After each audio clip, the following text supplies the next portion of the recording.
Dear students, I am Altaf Hussain. Today I am going to teach you a chapter of English grammar named by preposition.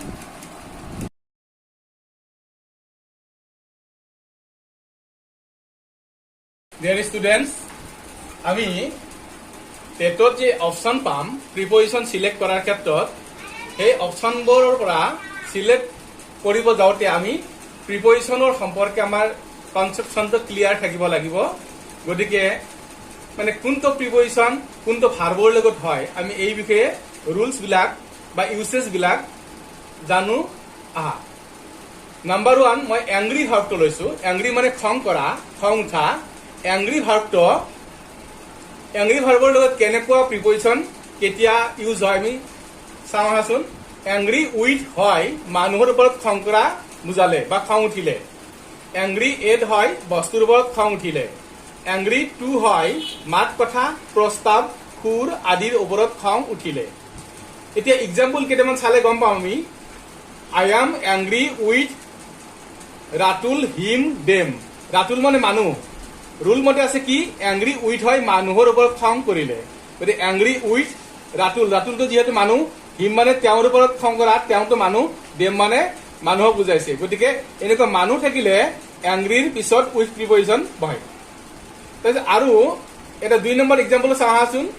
I am angry at this shirt shirt মানে চোলা অৰ্থাৎ বস্তু বুজাইছে বস্তুৰ ওপৰত খং কৰিলে বা খং উঠা বুজালে এংগ্ৰি ভাৰ্বৰ লগত এট প্ৰিপজিশন বহে গতিকে এংগ্ৰি এট দিছ শাৰ্ট হ'ব নাম্বাৰ 3 এক্সাম্পলত আছে I am angry to his voice proposal voice মানে মাত কথা প্ৰপ'জেল মানে প্ৰস্তাৱ মাত কথা প্ৰস্তাৱ খুৰ আদিৰ ওপৰত খং কৰা বুজালে এংগ্ৰি টু হয় যদি ইয়াতে ধৰি লোৱাচোন আই এম এংগ্ৰি দেশ ৰাতুল হিম দেম এনেকে থাকি টেটৰ কুৱেশ্যন বিলাকত অপশ্যন দিয়া থাকিব উইথ এট টু ইত্যাদি অপশ্যন দিয়া থাকিব তাতে আমি বুজি ল'ব লাগিব এই ৰাতুলটো আছে মানে মানুহ আছে মানুহৰ ওপৰত খং কৰা বুজালে এংগ্ৰি উইথ হয় আমি তেনেকৈ সিলেক্ট কৰিব পাৰিম এই 2 নম্বৰটো চাওঁ আহাচোন এনয় উইথ হয় মানুহৰ ক্ষেত্ৰত বিৰক্ত হলে এনয় মানে বিৰক্ত হোৱা বিৰক্তি পোৱা গতিকে এনয় উইথ কেতিয়া হ'ব মানুহৰ ক্ষেত্ৰত বিৰক্ত হলে মানুহৰ ওপৰত বিৰক্ত হলে এনয় এট হয় বস্তুৰ ক্ষেত্ৰত বিৰক্ত হলে এনয় টু হয় মাত কথা প্ৰস্তাৱ আদিৰ ক্ষেত্ৰত বিৰক্ত হলে এক্সাম্পল কেইটামান চালে আমি আমাৰ ধাৰণাটো ক্লিয়াৰ হৈ যাব সি ইজ এনয়ড উইথ হাৰ ব্ৰাদাৰ মানে তাইৰ ভাইয়েক অৰ্থাৎ মানুহৰ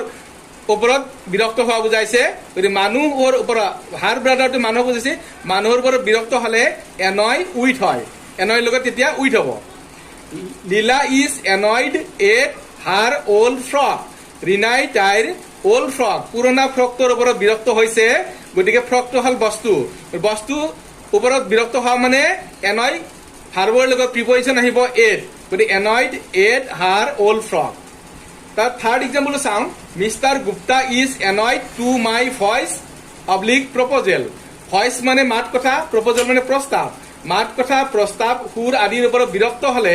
তেতিয়া এনয় ভাৰ্বৰ লগত টু প্ৰিপজিশন আহে গতিকে এনয়ড টু মাই ভইচ বা প্ৰপ'জেল হয় এতিয়া নাম্বাৰ 3 ত চাওঁ এগ্ৰি ভাৰ্ব এগ্ৰি মানে সন্মত হোৱা এগ্ৰিৰ লগত উইথ হয় মানুহৰ লগত সন্মত হলে মানুহৰ ক্ষেত্ৰত সন্মত হলে কি হ'ব এগ্ৰিৰ লগত উইথ হ'ব এগ্ৰিৰ লগত টু কেতিয়া হয় এগ্ৰি টু হয় প্ৰপ'জেল এডভাইচ প্লান সাজেশ্যন মানে পৰামৰ্শ ভইচ আদিৰ ক্ষেত্ৰত সন্মত হলে এক্সাম্পল চালে গম পাম ৰাচিদা ইজ এগ্ৰি উইথ মি ৰূপা হিম মি মানে মোৰ ক্ষেত্ৰত ৰূপা হিম এইবিলাকে মানুহক বুজাইছে মানুহৰ লগত সন্মত হোৱা বুজোৱাৰ কাৰণে এতে এগ্ৰি ভাৰ্বৰ লগত উইথ প্ৰিপজিশন হৈছে নাম্বাৰ 2 এক্সাম্পলত চাওঁ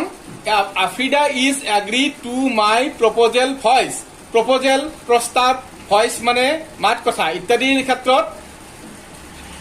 সন্মত হোৱা বুজালে এগ্ৰিৰ লগত টু প্ৰিপজিশন হ'ব এতিয়া Afrida is agree to my proposal বা ভইচ নাম্বাৰ 4 এইটো আমাৰ গুৰুত্বপূৰ্ণ ক্ষেত্ৰ কথা যে পাৰ্ট মানে পৃথক হোৱা ছেপাৰেট হোৱা পাৰ্ট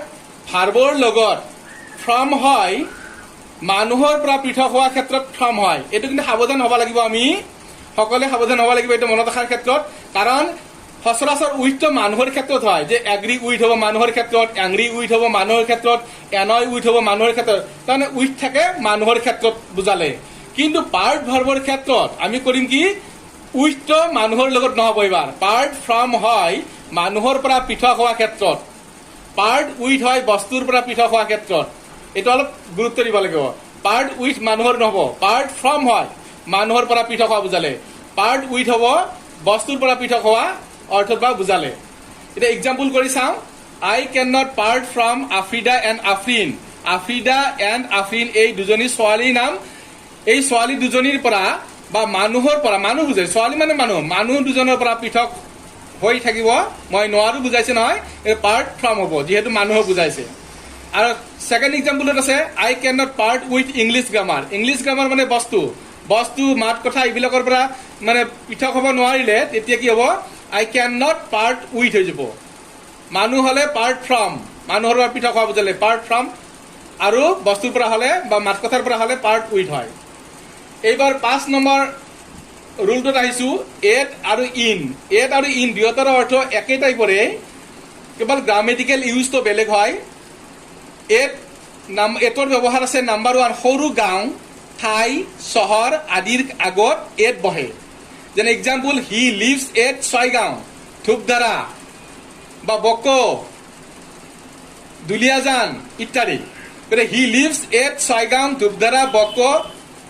ধুবুৰী এনেকুৱা যিবিলাক সৰু ঠাই বা চহৰৰ নাম উল্লেখ থাকিলে তেতিয়া লিভৰ পিছত প্ৰিপজিশ্যন বহিব এট নাম্বাৰ 2 ব্যৱহাৰটো হ'ল নিৰ্দিষ্ট সময়ৰ আগত এট বহে নিৰ্দিষ্ট সময়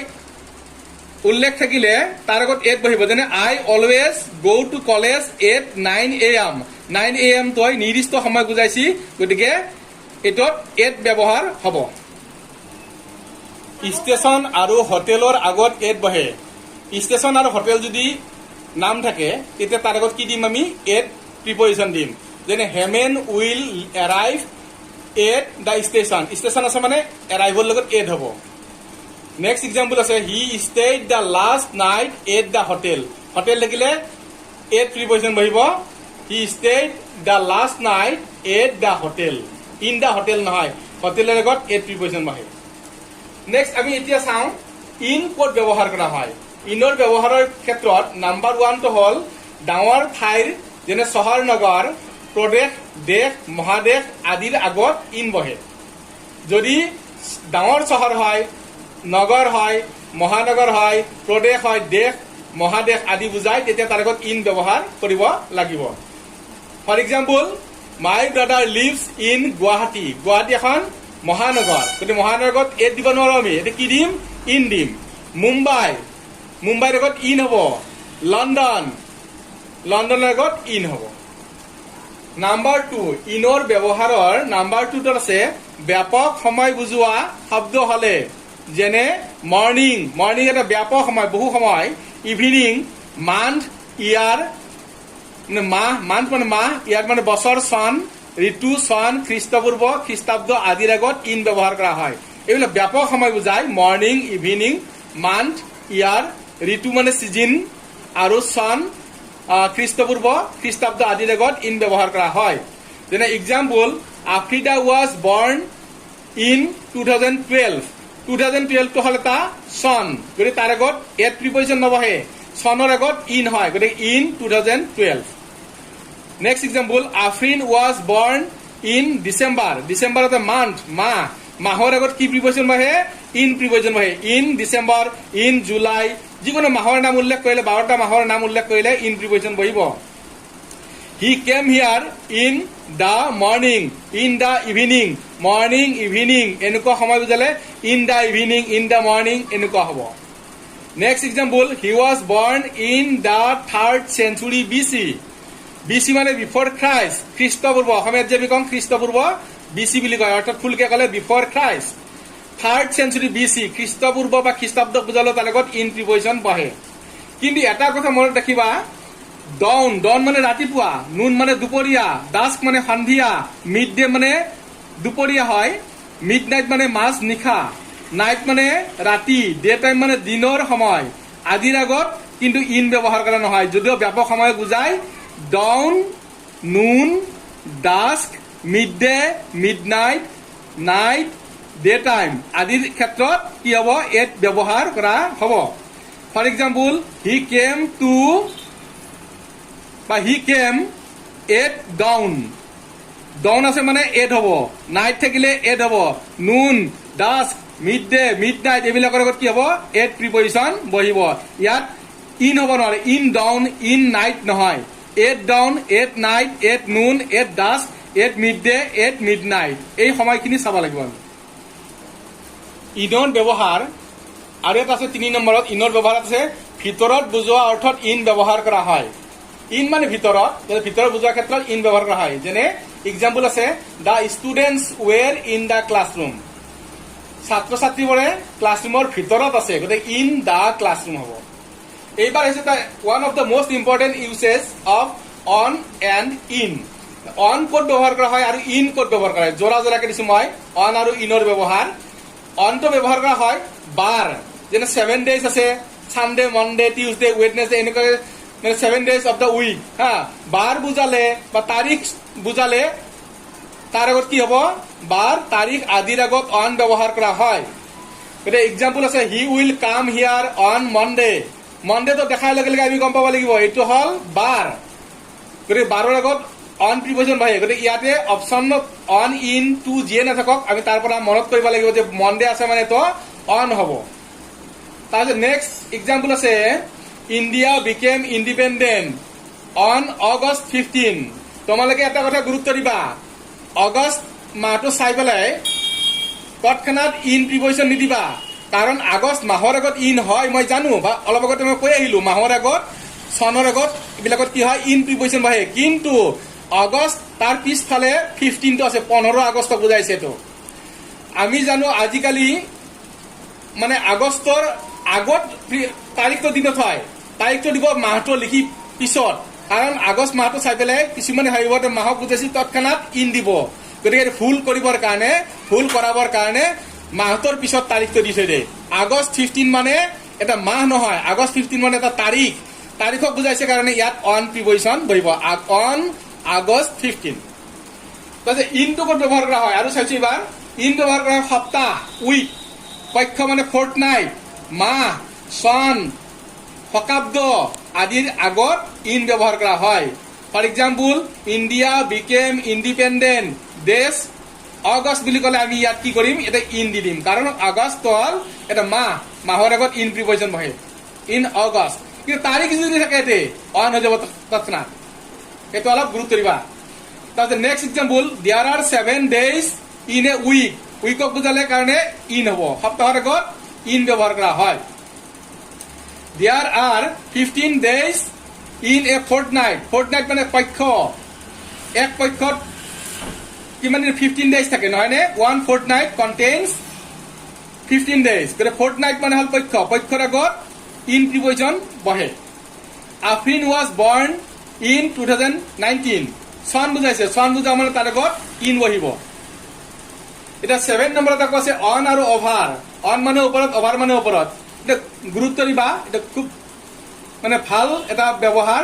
অন আৰু অভাৰ মানে ওপৰত। অনটোৱে কি বুজায়, হুবহু লাগি থাকি ওপৰত থকা বুজালে অন ব্যৱহাৰ হয়। হুবহু লাগি থকা ফিজিকেল কণ্টেক্ট বুলি কয়, ফিজিকেল কণ্টেক্ট হলে হুবহু লাগি থাকিলে আৰু ওপৰত থাকিলে অন ব্যৱহাৰ কৰা হয়। For example the pen is on the table, পেনটো টেবুলৰ ওপৰত আছে, টেবুলৰ ওপৰত পেনটো লাগি থাকে আৰু তেনেকে ওপৰত থকা বুজায়, সেইকাৰণে অন